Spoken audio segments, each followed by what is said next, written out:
Welcome to Storytime Fun, boys and girls. We hope you enjoy. Today's story is out of the Walt Disney's Storyland book. And today's story is called Alice in Wonderland. And Alice meets the White Rabbit. Adapted from the motion picture based on the story by Lewis Carroll. Do you know where Wonderland is?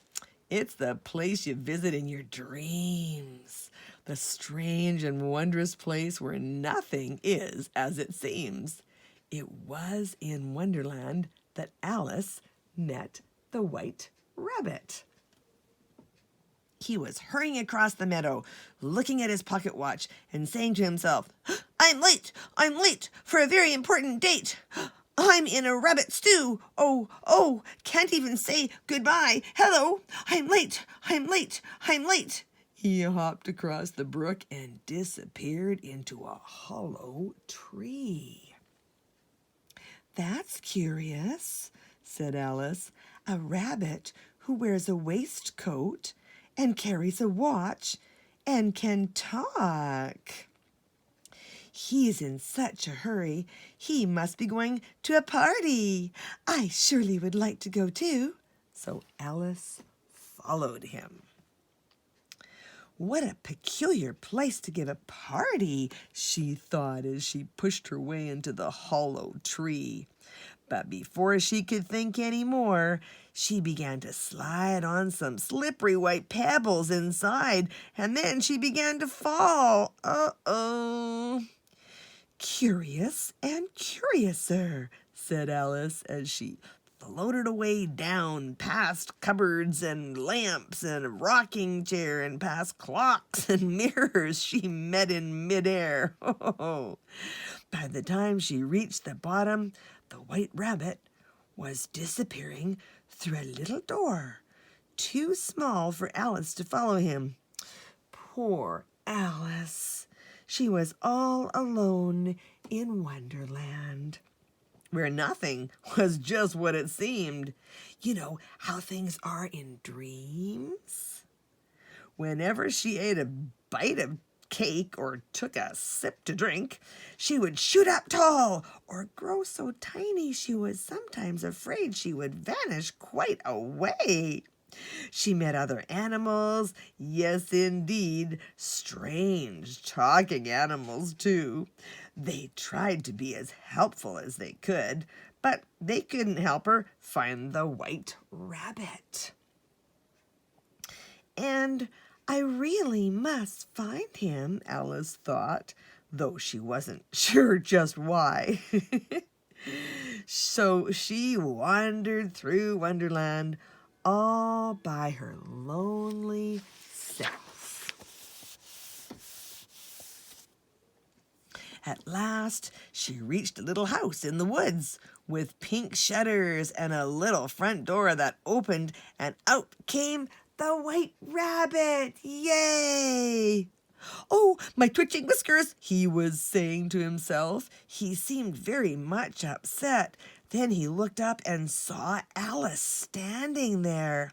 Marianne, he said sharply. Why, Marianne, what are you doing here? Well, don't just do something. Stand there. No, get my gloves. I'm very late. But late for what? Alice began to ask. My gloves, said the White Rabbit firmly, and Alice dutifully went to look for them, though she knew she wasn't Marianne. When she came back, the White Rabbit was just disappearing through the woods again. So off went Alice, trying to follow him, though that strange mix-up Wonderland, yikes, all through it. She met Tweedledee and Tweedledum, a funny little pair. She joined a mad tea party with the Mad Hatter and the March Hare. She met a Cheshire cat who faded in and out of sight, and one strange creature, Jabberwock, whose eyes flamed in the night. They all were very kind, but they could not show Alice the way until... "There is a shortcut," she heard the Cheshire Cat say. So Alice took it. The shortcut led into a garden where gardeners were busy painting roses red. "We must hurry," they said, "for the Queen is coming." And sure enough, a trumpet blew and a voice called, "Make way for the Queen of Hearts." Then out came a grand procession. And who should be the royal trumpeter for the cross-looking queen but the White Rabbit? Yay! "Well," said Alice, "so this is why he was hurrying so." "Who are you?" snapped the Queen. "Do you play croquet?" "I'm Alice, and I'm just on my way home. Thank you so much for the invitation, but I really mustn't stay." "So!" cried the Queen. "So she won't play! Off with her head, then!" But Alice was tired of Wonderland now and all its nonsensical ways. "Oh, pooh," she said. "I'm not frightened of you. You're nothing but a pack of cards." And with that, she ran back through that land of dreams, back to the river, back where she had fallen asleep. She said as she rubbed her eyes. "I'm glad to be back where things are what they seem. I've had quite enough for now of Wonderland." Well, that's it for today. We'll see you next time.